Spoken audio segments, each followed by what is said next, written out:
Oh man, after a long day of finals, I get to finally record and just edit a video all day. This is gonna be so relaxing.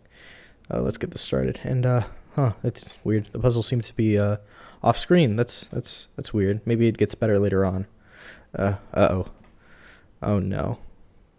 Oh no. No, no, no, no. Please, no. Oh my god, no. So, as you could have told, as you could tell by the intro, I had the puzzle up here for like the whole 25 or so minutes of just me rambling about this puzzle, trying to teach it to you, and you can just barely see what I'm doing. But I already made a video on this puzzle, but I like the idea of tutorials. Let's get into it. So, I'll break this down into a few steps. Step 1, after it's scrambled, we will fix up the centers. Then we'll do the edges, and then finally we'll bring it back to the solve state. And so the first thing we got to do is, the whole idea behind the solve is to turn it into the Jing Pyraminx and then solve it as so. So let's just give this a scramble. All right, so now that it's scrambled, I will keep it on screen. I won't keep it up here. And so the first thing we have to do is let's not look at the blue side. That's a bad example. Let's look at the green side. We want to build up the green center and then move on to the rest of the centers. And so the way I like to do it is, first, if we're looking at a lone center, I like to build one edge. And so I'm looking around the cube, seeing for edges, and I see this edge over here. And trivially, I can just move it over, and now it's in the right spot. Now, what I like to do is I like to pair edges with corners. And so if I see an edge in a corner, like over here, I can pair that up over here. However, if I just turn it like that, that's not paired up. So instead, I will move this edge over here, so that way when the corner comes around, we have a nice little upper triangle over here. And now we have to look for a 3 of a kind to put in here. So I see the corner, I see this edge, and I see this corner that all belong down here. If this corner wants to pair with this edge, I will move the edge over, so that way when I bring the corner around, now the green, these two are right. And I like to keep the one I'm working on the bottom, so that way when I look around the cube, I only have to turn the bottom side so I don't mess anything up. Let's turn the front face, and now when I bring this corner over,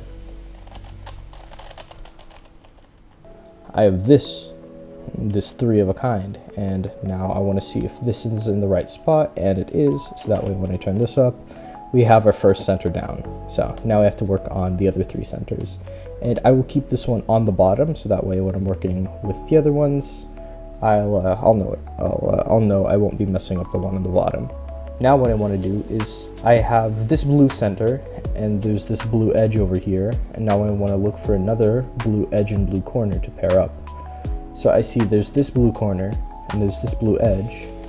I could choose any, but right now I'm looking at just any ones. So if this corner, I can twist this over here, and now these two are a pair. So when I bring this down to the bottom layer, well, I want it to pair with these two, so I'll move this, over here. And now we have a little upper triangle over here, so let's move that to the top. I see this corner, I see this corner, and I see this edge. Let's just move all of the corners to the top. And I want to bring this edge outside, so that way the one we're working on is by itself, and we could just focus on the blue pieces. So let's pair up this blue edge with this blue corner, because they're on opposite faces. So if I move this one to the right over here, and I move this one to the right over here, now those are paired up. And I want to move this over here, so that way when I move this over, that's a 3 of a kind.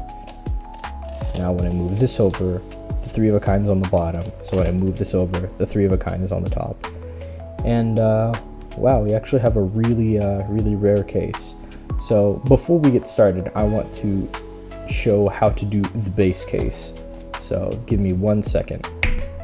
So now what we have here is we have a 2 of a kind pointing to the bottom right and a corner pointing at the bottom right as well. And so what this necessitates is a bottom layer turn, a front turn, and then to move the bottom back. Now, every time we make a move, we always want to undo that move because we have the blue center that we need to worry about. And so we're just left with these guys. And now that's solved. So there's another one I want to go over where we have the pieces pointing to the bottom right, but the little corner over here is not pointing to the bottom right, it's on the other side. So that way when I move it to the other side, it doesn't get paired up with the other two.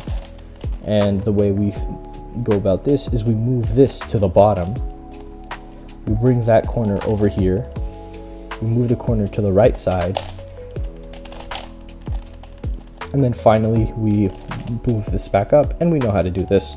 Just move this over, bring it down, move it around. Now, and there's another thing you might encounter where you have the corner at the bottom left, but then you have these guys separated. And so what you want to do is, if the corner is on the bottom left, you want to draw an arrow from the edge to the corner, and if it's pointing to the left, you're good. If the corner is on the right, then the arrow should be pointing to the right. And so the way we approach this is we move the bottom, and now we kicked away that other corner, and when we move this down, we can move this back, and now the corner is in the right spot. And when we move this up, now we have the classical pair here and corner in the right space, and so we can move that over, and again we have the solve. There's 2 more I want to go over, so let's snap with this hand. No, I can't oh well, I'll snap with this hand. Alright, and so now you have this corner over here, and if you have the pair in the bottom left, you want to move it to the you want to move the corner to the bottom right. So the way you would approach this is you would move this over, you move this up, you move this back, and now you have the case where you have these two and this one in the wrong spot. So you'd move this over, you put this in the correct space, you move this back, you move this up, you move this back, move this here, move this over, and now you have the 2 corners in the right spot. There's one more that I want to show. This is where you have all 3 on the right side and they need to go in here. So in which case, you move this over, you move this down here, and you move this back. And now we have this a similar case as before. And now we have all of the centers done. Hey, post-editing Fuad here. So it turns out my channel just hit 500 views across all 33 of my videos. And I think this is a good time to tell you guys to subscribe, because right now I'm getting some traction, and you know, you guys could be some of the first 20 subscribers when I blow up. So yeah, get me to like 400 million. Well, no, Mr. Pieces, 500 million. How about that? All right. Thanks. Bye. So our next step is to pair up these little triplets of edges. So in other words, if I move this over, now I have this little triple. And I like to hold it like an ice cream cone, where I have all of my solved edges on the top, and these incorrect edges will be used as a buffer. So I'll use this one to take that place. So move this up, move this to where this was, and then move this down. Our whole goal is to just pair up these edges. Now what I like to notice sometimes is when I have 2 edges that are supposed to be next to each other, but one of them is flipped. So in which case I would find the one that's supposed to belong here, so this blue and red. Now those 2 are paired correctly. I'll put one in its place for now. I'll move this to the other side. I will bring this up. I'll move this one over. I'll bring this down. Then I'll move this across. And now that one is good, and that one is good. Now let's look for more. So I see that there's this blue and green. There's this blue and green. I'll move this up, move this here, move this back. Then if I move this one over, I can move this one up, move this one back across. And yeah, now it's just a game on trying to pair up everything without messing up the rest of the puzzle. So let's move this one over here. And then let's move this one up here. Let's move this one down. Let's move this one back across. And so now we are down to the final 3 edges. And in this case, what I like to do is to have 2 of the edges next to me, and I'll have 1 buffer edge on the top. So I noticed that there's these two that need this one to fix it. So if I move this one over here, this one will take its place. And then when I move this back down, now I have this yellow blue against this yellow blue. So when I move this over, I can do a flip and move this back. And now I have all of these in the right space. Now there's this one, so I will move this one here. I'll move this up, flip it around, move this back down. Now those are in the right spot, and now all of these are paired up. And then finally, between the last 2 edges, you will likely get something like this, where you'll have 2 solved, and then these 2 are next to each other, but one's flipped. And so you always want to attack the one that's flipped first. So I'll move this one over here. I will flip this one around.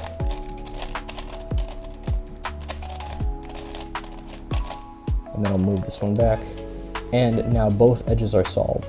And there is no parity algorithm that you'll have to run across here, because there is no parity for this puzzle. So now all we have to do is solve it like the Jing Pyraminx. So first step is to look at the corners and then see which ones, which color all these have in common. So I see this one has a blue, this one has a blue, and this one has a blue.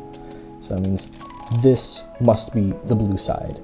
And so let's look for blue edges. So I see this blue and green edge must belong between these blue and green areas right here. I notice that if I put this down here immediately, this is not in the right spot. So I'll move this to the other side. Now if I put this down immediately, that's correct. So I will do a little sledgehammer here. I see there's this blue and yellow edge, and this is a blue and red area, so that's not good. However, this is the blue and yellow that I like. So blue and yellow goes here, so if I sledgehammer this down, that won't work. So I sledgehammer this down this way, that does work. Now finally, I don't want to put in a blue edge here. Instead, I want to put this edge into its correct spot before we solve the rest of the cube. Red and green go over here, and I notice there's this red and green corner that it belongs to.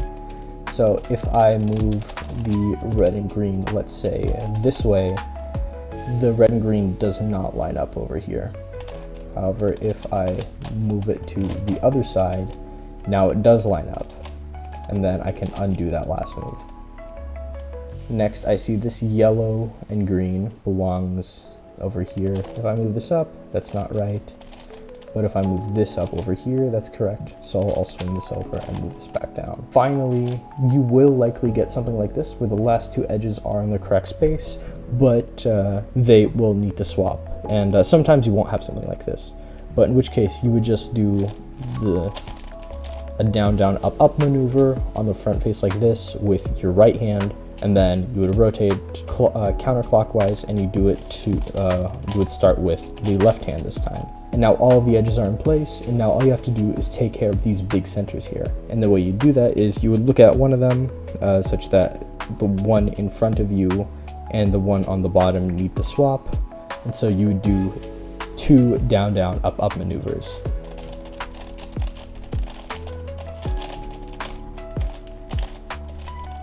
And then 1 more. And now I think it's time for a time solve. I'll give this a scramble, and I'll have the clock appear in the corner right here. So last time I did this, I reached 2 minutes and 10 seconds when I initially recorded this, but the cube was off screen mostly. Now I'll try to keep the cube on screen while also trying to solve it as fast as I can. This was just a purely random scramble. I did not do this on purpose, but I like the idea of trying to do red first. I will move this over, bring this up, bring that up, and then solve the last corner. I accidentally just paused the recording. Let's make sure the timer works. Yeah, it does. 3, 2, 1, go.